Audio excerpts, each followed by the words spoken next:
Assalamualaikum warahmatullahi wabarakatuh. Pada hari ini kita akan mempelajari mengenai HSA atau hubungan struktur aktivitas diuretik. Nah, sebelum saya menjelaskan materi mengenai HSA diuretik itu sendiri, di sini saya akan memberikan pengantar diuretika terlebih dahulu yang mungkin sudah kalian dapatkan dan pelajari di mata kuliah farmakologi. Baik, jadi diuretika adalah senyawa kimia yang dapat meningkatkan pengeluaran kemih atau urin ya. Nah, di mana produksi kemihnya ini dapat ditingkatkan dengan cara yang pertama mempercepat laju filtrasi, yang kedua mengurangi penyerapan kembali di tubulus. Nah, ini prosesnya nanti berkaitan dengan pembentukan urin yang terdiri dari filtrasi, reabsorpsi, dan augmentasi yang akan saya jelaskan sebentar lagi. Jadi cairan diuretik itu terutama bekerja untuk meningkatkan ekskresi dari ion-ion. Nah, ion-ion tersebut diantaranya adalah ion natrium, kemudian ada Cl- dan HCO3-. Nah, di mana ketiganya itu merupakan elektrolit utama dalam cairan luar sel. Jadi fungsinya secara umum dari diuretika itu adalah untuk mengurangi atau mengatasi pembengkakan atau disebut juga dengan edema yang disebabkan oleh meningkatnya cairan luar sel. Nah, begitu ya. Jadi pengantarnya saya jelaskan untuk proses pembentukan urinnya. Bisa dilihat di gambar di sini. Yang pertama adalah proses filtrasi ya di sini. Nah, jadi pada proses filtrasi ini merupakan proses penyaringan darah di sini ya. Proses penyaringan darah yang mengandung sisa zat sisa metabolisme. Nah, di sini ini terjadi di glomerulus. Sebentar. Nah, ini ya glomerulus. Nah, terjadi di sini. Nah, hasilnya kemudian akan masuk ke dalam kapsul Bowman. Nah, ini akan masuk ke dalam sini dan dihasilkan urin primer. Nah, urin primer ini selanjutnya akan masuk ke dalam tubulus, mengalami proses reabsorpsi, maksudnya tubulus proksimal ya, di sini.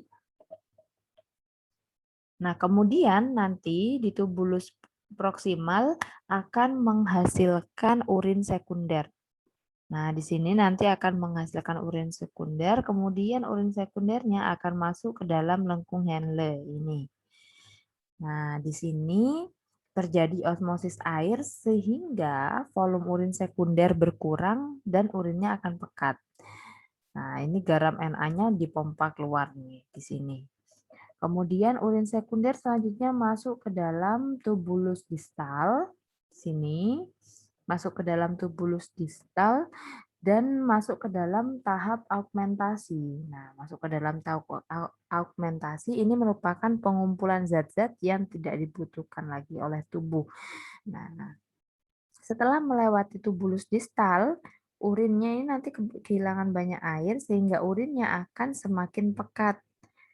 Nah, baru nanti akan dihasilkan urin yang sesungguhnya. Nah, itu adalah gambaran umumnya ya untuk proses pembentukan urin. Jadi nanti setelah mengalami tahap augmentasi, nanti urin akan keluar dari ginjal melalui pelvis ginjal, lalu ke ureter ya, dan turun ke kandung kemih. Nah, dalam tubuh kita urin itu 95% biasanya tersusun dari air maksud saya terdiri berupa air dan 5%-nya adalah limbah di mana limbahnya itu bisa urea, kreatinin, amonia, asam urat, natrium, kalium, hidrogen, kalsium dan lain sebagainya. Nah, ini adalah pengantar diuretika yang saya berikan. Kemudian selanjutnya saya akan menjelaskan mengenai penggolongan dari diuretika. Nah, berdasarkan efek yang dihasilkan, diuretik dibagi menjadi 3. Yang pertama adalah diuretik yang hanya meningkatkan ekskresi air dan tidak mempengaruhi kadar elektrolit. Yang kedua, diuretik yang dapat meningkatkan ekskresi dari ion natrium atau disebut juga dengan natriuretik. Yang ketiga, diuretika yang dapat meningkatkan ekskresi natrium, ion natrium ya, dan Cl- ini disebut dengan saluretik. Nah, itu tadi berdasarkan efeknya, tapi secara umum diuretik itu dibagi jadi 7 kelompok. Jadi ada yang diuretik osmotik, kemudian pembentuk asam, merkuri organik, penghambat karbonik anhidrase, turunan tiazida, hemat kalium, dan diuretika loop. Nah, nanti akan saya jelaskan di slide berikutnya ya. Di sini saya singgung sedikit mengenai diuretik osmotik, pembentuk asam, dan hemat kalium. Jadi untuk diuretik osmotik itu senyawa yang dapat meningkatkan ekskresi urin dengan mekanisme kerjanya itu berdasarkan perbedaan tekanan osmosis. Nah, makanya dinamakan dengan diuretik osmotik. Karena ada kerjanya itu berdasarkan perbedaan tekanan osmotik. Kalau diuretik pembentuk asam itu senyawa anorganik. Nah, mengapa anorganik? Karena penyusunnya itu salah satu contohnya itu adalah amonium klorida kalau tidak salah. Nah, maka dinamakan senyawa anorganik ya. Nah, ini menyebabkan uret bersifat asam dan ini mempunyai efek diuretik. Itu pembentuk asam. Kalau hemat kalium, jadi nanti tidak akan mengalami reabsorpsi kembali, jadi langsung dieskresikan. Nah, itu penjelasan singkat untuk tiga golongan ya, atau 3 kelompok. Selanjutnya di sini saya akan menjelaskan tentang HSA diuretik untuk golongan merkuri organik. Jadi diuretik merkuri organik ini adalah yang jenis saluretik. Nah, jadi meningkatkan ekskresi Na+ dan Cl-. Nah, ionnya itu ya, ion Na+ dan Cl-, di mana di sini terjadi karena dapat menghambat absorpsi kembali atau reabsorpsi dari ion tersebut. Karena dihambat absorpsi kembalinya atau reabsorpsinya sehingga akan semakin cepat untuk dikeluarkan. Nah, begitu. Kemudian nah, di sini diuretik merkuri organik, namanya saja sudah ada merkurinya ya. Jadi mengandung ion merkuri, di mana nanti ion merkurinya ini akan berinteraksi dengan gugus tiol dari enzim. Nah, gugus tiol dari enzim yang ada di ginjal tentunya, contohnya adalah NAK ATPase. Nah, di mana ini berperan pada produksi energi. Energinya nanti akan digunakan untuk reabsorpsi elektrolit di tubulus. Nah, karena ini nanti tidak aktif, jadi energi untuk proses reabsorpsinya kan jadi tidak ada. Karena tidak ada energi, berarti menyebabkan proses reabsorpsi ion Na dan Cl akan semakin menurun sehingga akan terjadi efek diuresis begitu. Nah, ini adalah struktur kimianya yang gambaran secara umum ya, struktur umumnya untuk diuretik merkuri organik di mana untuk HSA-nya di sini R1. Nah, R1 ini biasanya berupa gugus aromatik, heterosiklik atau alisiklik di mana gugus ini sangat menentukan distribusi dan kecepatan ekskresi diuretika. Begitu. Kemudian untuk yang R2 ini adalah biasanya ya gugus metil, dapat pula berupa gugus etil. Nah, pengaruhnya ini adalah pengaruhnya itu sangat kecil. Jadi pengaruh gugus terhadap sifat senyawanya kecil yang R2. Kemudian untuk X-nya itu biasanya adalah gugus teofilin, di mana dapat menurunkan toksisitas obat, kemudian mengurangi efek iritasi setempat, kecepatan absorpsinya akan tinggi, dan memiliki efek diuretik. Nah, Bagaimana kita tahu ini HSA-nya? Nah, ini bisa dilakukan di laboratorium ya, dilakukan dengan coba-coba atau juga bisa menggunakan komputasi untuk menekan biaya yang dibutuhkan di laboratorium. Jadi dari sini bisa tahu R-nya kalau misalkan diganti gugus yang lain bagaimana, kemudian X-nya bagaimana. Nah, begitu. Jadi nanti dikumpulkan data-datanya, kemudian bisa dipelajari HSA-nya, begitu. Oke, selanjutnya ini adalah contohnya dari diuretik merkuri organik.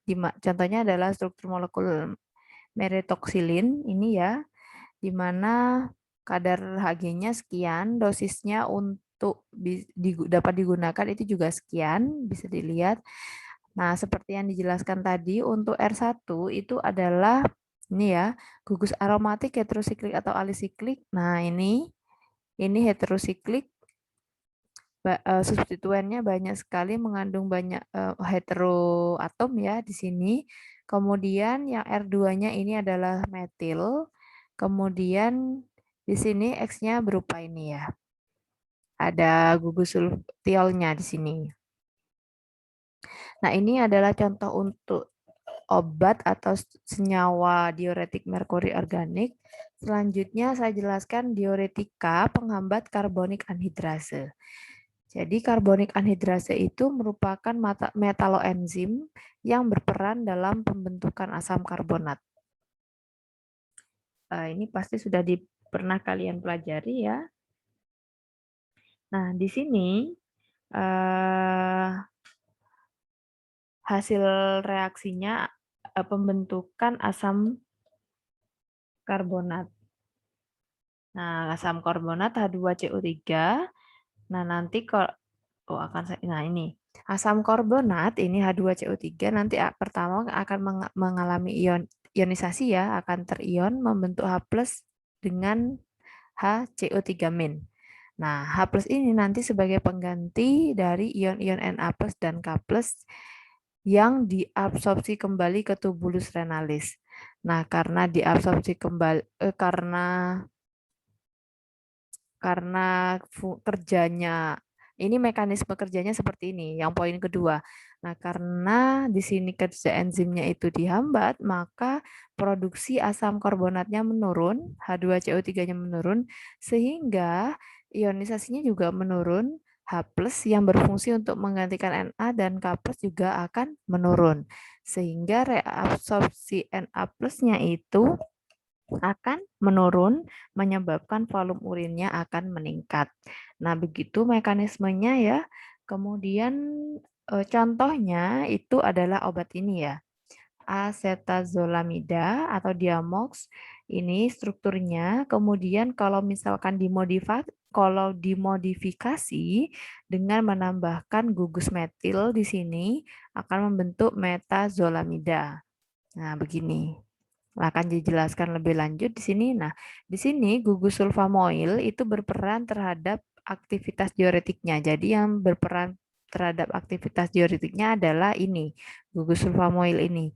Nah, gugus sulfamoil ini berperan sebagai penghambat karbonik anhidrase sehingga nanti produksi dari asam karbonatnya menurun. Nah, ini ya, seperti yang dijelaskan tadi di awal, ini kalau asam karbonatnya kerja enzimnya dihambat, produksi asam karbonatnya menurun, reabsorpsi Na-nya meningkat, ini kurang ini ya, sehingga volume urin reabsorpsi Na-nya menurun maksud saya, sehingga volume urinnya nanti akan meningkat. Jadi yang berperan adalah gugus yang ini. Nah, kemudian kalau ditambahkan dengan gugus metil, maka dapat meningkatkan aktivitas obat dan memperpanjang masa kerja obat. Nah, jadi hanya penambahan gugus metil pada cincin di sini, ini meningkatkan aktivitas obat dan memperpanjang masa kerja obat. Nah, hal ini mengapa demikian? Hal ini disebabkan karena penambahan metil di sini akan menyebabkan kelarutan dalam lemak akan semakin besar. Kalau mudah larut dalam lemak, maka proses reabsorpsinya nanti akan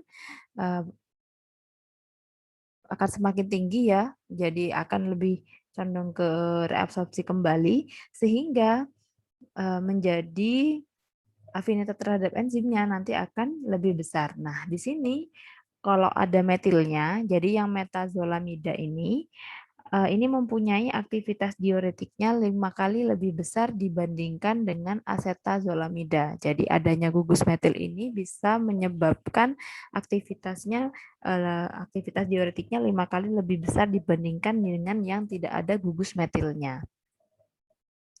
Begitu. Nah, kemudian di sini untuk perpanjangan gugus alkil di sini.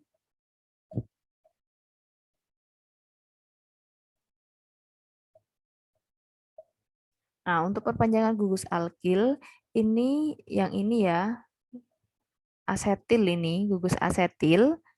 Ini perpanjangan gugus asetil ini perpanjangan gugus alkil pada rantai asetil. Jadi rantai asetilnya itu yang ini, alkilnya ini yang ini, metil ini.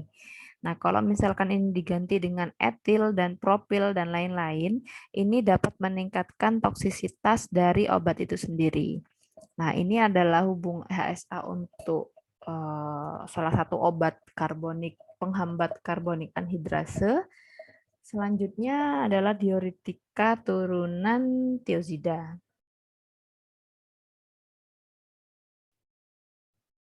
Nah, diuretika turunan tiazida itu termasuk saluretik yang menekan reabsorpsi ion Na+, Cl- dan air. Nah, ini meningkatkan ekskresi ion K+, Mg, kemudian HCO3- dan menurunkan ekskresi asam urat.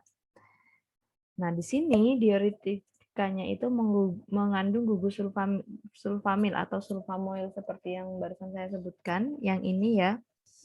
Nah, gugus sulfamoil ini kerjanya sama seperti yang saya jelaskan sebelumnya, yaitu menghambat kerja dari enzim karbonik anhidrase, di mana nanti akan menyebabkan produksi H2CO3-nya menurun, sehingga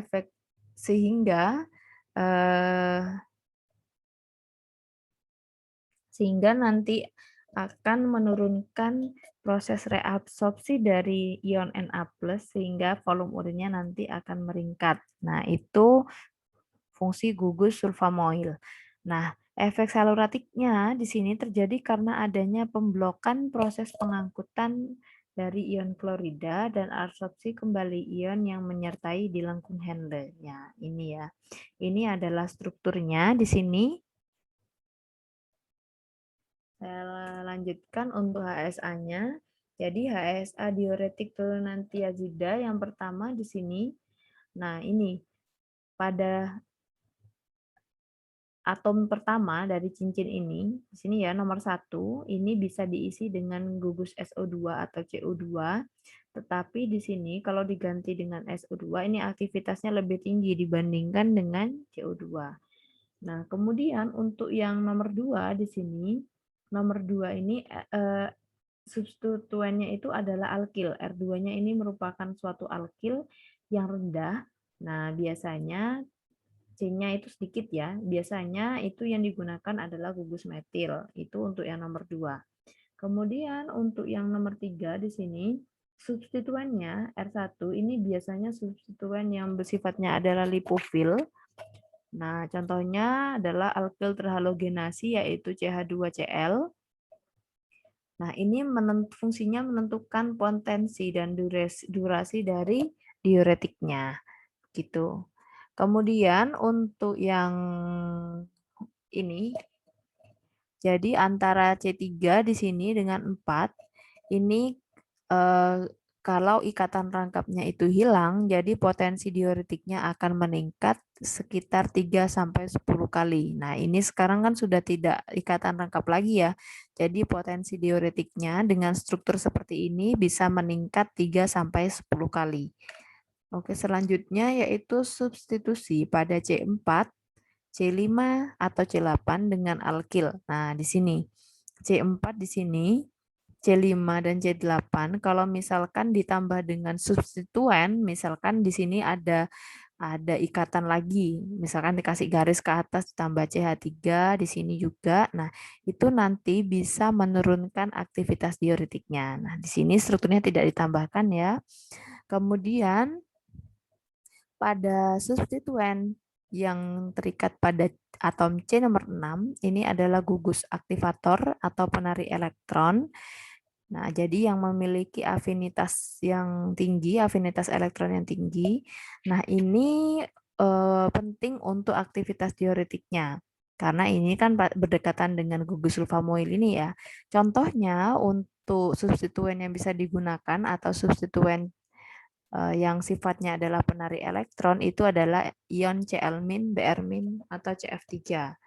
Nah, kalau misalkan diganti dengan pendorong elektron bagaimana? Nah, kalau misalkan diganti dengan ion-ion pendorong elektron itu nanti akan menurunkan aktivitas diuretiknya. Jadi kebalikan dari penari elektron begitu.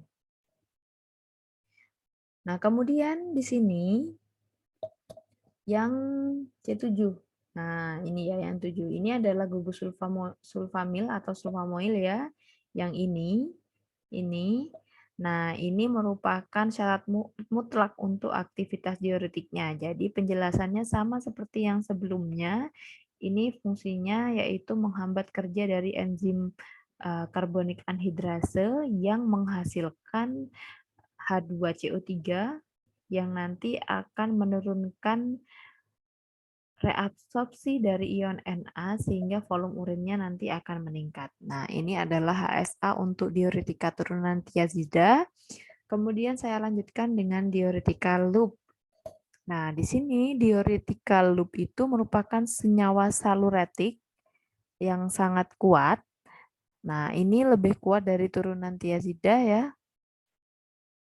Nah, turunan ini dapat memblok pengangkutan aktif dari NaCl pada lengkung Henle sehingga menurunkan absorpsi kembali dari NaCl. Nah, struktur kimianya itu bervariasi, jadi banyak ya. Secara umum ini dibedakan menjadi 2, tapi yang saya bahas di sini hanya satu saja, yaitu yang turunan asam fenoksiasetat. Contohnya adalah senyawa asam etakrinat. Nah, ini adalah strukturnya dan mekanisme kerjanya, di mana di sini asam etakrinat itu seperti ini ya. Nah, kerjanya itu nanti di sini akan berikatan dengan enzim. Enzimnya nanti akan mengikat pada ini. Jadi pada ikatan rangkap di sini di C alfa. Nah, di C alfa ini alfa, ini beta. Nah, nanti akan berikatan di sini membentuk ini ya dengan gugus tiol di sini. Gugus tiol dari enzim akan berikatan di sini sehingga nanti akan memberikan efek biologis dengan meningkatkan ekskresi urin. Nah, begitu. Nah, ini adalah HSA dari turunan asam fenoksiasetat yang merupakan kelompok dari diuretika loop. Jadi di sini asam etakrinat itu bisa menimbulkan aktivitas diuretik karena dapat berinteraksi dengan gugus tiol atau gugus sulfhidryl enzim. Nah, kayak yang tadi itu. Nah, ini ya. Jadi gugus etakrinatnya berinteraksi atau membentuk ikatan dengan gugus sulfhidryl dari enzim. Nah, ini SH ini ya. Nah, di mana ini gugus ini bertanggung jawab pada proses reabsorpsi Na di tubulus. Nah, karena proses reabsorpsinya itu bermasalah, sehingga nanti proses reabsorpsi berkurang, jadi langsung terekspresi. Nah, begitu. Nah, selanjutnya ini ya. Nah, ini adalah syarat-syarat dari HSA turun obatnya, nah, yang bisa memberikan aktivitas. Oke. Nah, yang bisa memberikan aktivitas untuk turunan asam fenoksiasetat. Nah, ini yang pertama syaratnya gugus asam oksiasetatnya terletak pada posisi satu cincin benzen. Ini syaratnya ada ini ya, 1, 2, 3, 4, 5. Jadi ada 5 syarat agar asam fenoksiasetatnya itu memberikan aktivitas yang baik. Yang pertama, asam oksiasetatnya terletak pada posisi satu cincin benzen. Nah, ini posisi satu, ini adalah gugus asam oksiasetat. Nah, jadi syarat pertama sudah terlengkapi. Ini ya. Yang kedua, gugus akriloil sulfhidril. Nah, ini sulfhidril itu yang ini. Gugus alkiloil sulfhidril yang ini ya, terletak pada posisi para dengan gugus asam oksiasetat. Nah, posisi para itu kan sama dengan posisi 1,4. Nah, ini sesuai ya, satu ini milik asam oksiasetat, kemudian yang akriloil sulfhidril di posisi yang atom C nomor 4 dari cincin benzen. Nah, ini. Jadi yang nomor 2 terpenuhi, maksudnya seperti itu.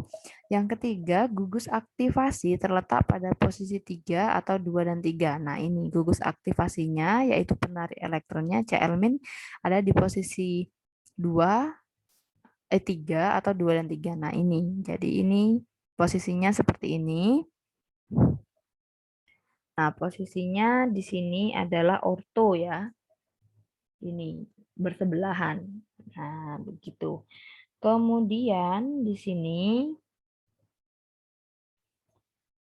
yang keempat, substituen alkil jumlah C-nya 2 sampai 4 pada posisi alfa dari karbonil gugus akriloil. Substituen alkilnya pada posisi alfa. Nah, ini adalah karbonil dari karbonil. C alfa itu berarti yang ini. Ini C alfa, kemudian ini adalah C beta. Nah, di sini substituen alkilnya jumlah C-nya 2 sampai 4. Nah, di sini 2. Nah, jadi memenuhi. Nah, ini ya. Kemudian yang terakhir atom H pada posisi ujung C rangkap gugus alkaloid. Nah, ini atom H-nya. Nah, gugus akriloid yang reaktif terhadap sulfhidril. Nah, jadi ini. Ini ya. Ini nanti yang bisa berikatan dengan enzimnya. Begitu. Sama seperti yang di slide sebelumnya tadi ya.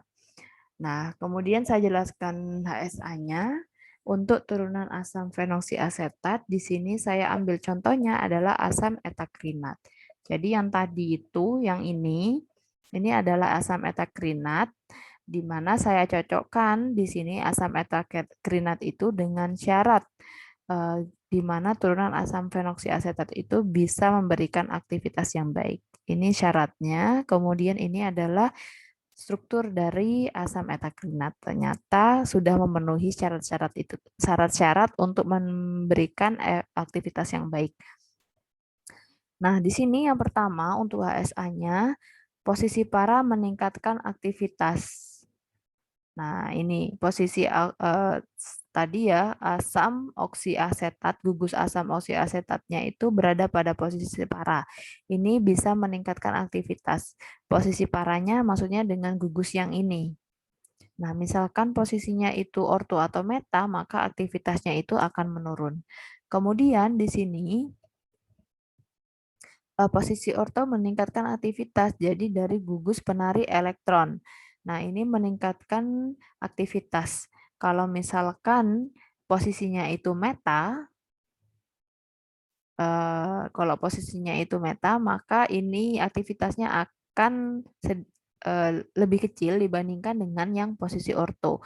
Mengapa? Karena efek induktif dari gugus penarik elektron. Jadi intinya nanti kalau ini gugus orto, nah ini akan mengaktifkan ini. Jadi elektronnya nanti akan banyak tertarik ke sini, penarik elektron karena penarik elektron ya, sehingga di sini nanti akan semakin mudah berikatan dengan enzimnya begitu. Kalau diganti dengan gugus pendorong elektron, nanti jadi aktivitasnya akan menurun begitu. Kemudian substitusi hidrogen pada C alfa. dengan alkil akan menurunkan aktivitas. Nah, coba dilihat di sini. Nah, ini kalau misalkan di sini substituen HH hidrogen pada C alpha, di sini C alpanya 1 2 3 4. Oh, ini sudah 4 ya. Ini akan kalau misalkan di sini ditambahi alkil, itu nanti akan menurunkan aktivitasnya. Kemudian reduksi gugus alfa beta keton. Alfa beta keton itu yang ketonnya ini, gugus alfa beta, ini alfanya, ini betanya. Kalau ini misalkan ikatan rangkapnya itu direduksi menjadi ikatan tunggal atau ikatan jenuh, itu akan menghilangkan aktivitas dari asam etakrinat itu sendiri. Karena yang memberikan aktivitas itu adalah gugus yang ini. Nanti yang akan berikatan dengan reseptor pada enzimnya. Kalau misalkan ikatan tidak jenuhnya ini hilang, maka tidak bisa berikatan dengan enzimnya begitu. Nah, kemudian ada kalau misalkan ada gugus etil pada C beta di sini, ini kalau misalkan hidrogennya ini diganti etil, maka aktivitasnya bisa maksimal. Tapi kalau C-nya makin banyak, nanti aktivitasnya akan semakin menurun. Nah, itu saja yang perlu dipahami dari hubungan struktur dengan aktivitas. Strukturnya saya ambil contoh di sini Cl ya.